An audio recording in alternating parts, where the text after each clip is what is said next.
So waiting for the lights to go out. History in the making. The race start, 8 laps. It is all on for the NZED V8 Utes, and it's predictably Pither leading down into turn number 1. And you've got to take it easy through turn number 1 because there's been plenty of bumps so far, with a new bump in that part of the track causing a bit of chaos. Oh, you can hear the brake lockups already. Senior Burner and that blue and yellow John Jones Steel Falcon was out of shape through the S's already.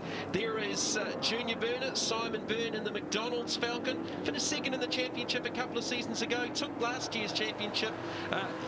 Just took a step back and didn't contest it, but good to see him back as we're on board with Mike Lightfoot in the second position of the BSL Falcon, chasing down Pither. And he loves to get his buzz, doesn't he, Mike? Buzz Lightfoot chasing down the gypsy. There is Pither.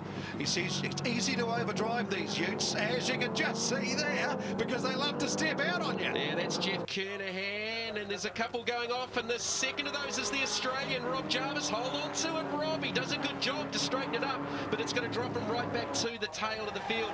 A veteran of the Australian V8 Ute Championship, having just celebrated his 200th start at the recent Gold Coast event. And he gets the classic welcome of Pukekohe coming out of the old hairpin onto the old grass, which is where the Utes do in the week, but not in the weekend when you're racing them. They don't call it the notorious hairpin for nothing, as we're back on board with Mike Lightfoot chasing down Pither. Lots of oil dry down through the S's. There's Graham Byrne in third. Series rookie Chris Hanley in the 4th position in the Ideal Standard VE. And Chris has come out of karts and the Pro 7 Championship with the Masters, where he finished second last season. We also got a shot there of the Ward demolition car, because his name is Chaos, and he's a demolition dude during the week. Peter Ward, I should say, but Chaos in the weekend. Already had a couple of offs in testing, but he's hanging on to it just like Pither down the inside. Big brake lock up. Lightfoot's going to take over the lead. A mistake from the defending series champ. Well, he says it's so easy, as he said, you know, to overdrive these things. You've got to be slow in and fast out on these Utes, because they're 1.8 ton, so they're heavy.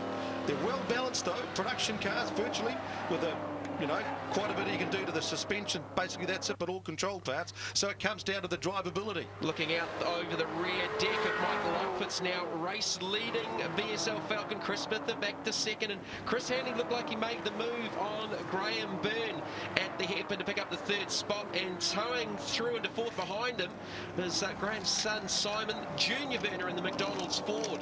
That's a great effort by the former CEO of NZ. He's now the main man behind BSL, Buckley Industries, and of course he's been racing since about 8 years old. Here's the replay. Pither just locking up the brakes. He did well to not go off onto the grass, and Mike Lightfoot taking over the race lead, but hey, Pither's going to come back at him. You know that for a fact. Well, it's an 8-lap race, and of course Pither has got plenty of experience in locking it up again. And again. Trying to duck down the inside. Well, he's got to be hurting those Yokohama tyres, and if you flat spot them, the next time you hit the brakes, they tend to pick back up on that flat spot, and that's what's happening to Pither right now. He really struggled to pull up the Gallagher #1 Ford. So Mike Buzz Lightfoot up and over the top of the hill, where this is the key part of the track to get your speed from there, down the straight, through the sweeper, coming out of the main Castrol corner onto the back straight. And he's got that wound up, hasn't he? He's doing a very, very good job in the starts he made last year. He showed some good speed.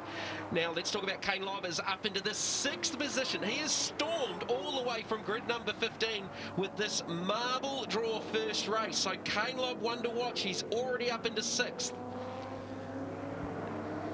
So it's great to see a guy who actually sponsors the class, getting behind the class and actually racing, and now leading the class in the first championship showdown this year as well. Well, I think Pither's going to be holding his breath again. He's going to have to go to the outside off the kick under brakes halfway through the first race for the NZED V8 Utes. There is Kane Lobb, and another big lockup. He's going both fronts this time, and he's off. Well, what a way to start the championship for #1. He's into the old kitty litter. Can he get out of there? No, he's buried it. Oh, he's beached it. He has beached it. Unbelievable.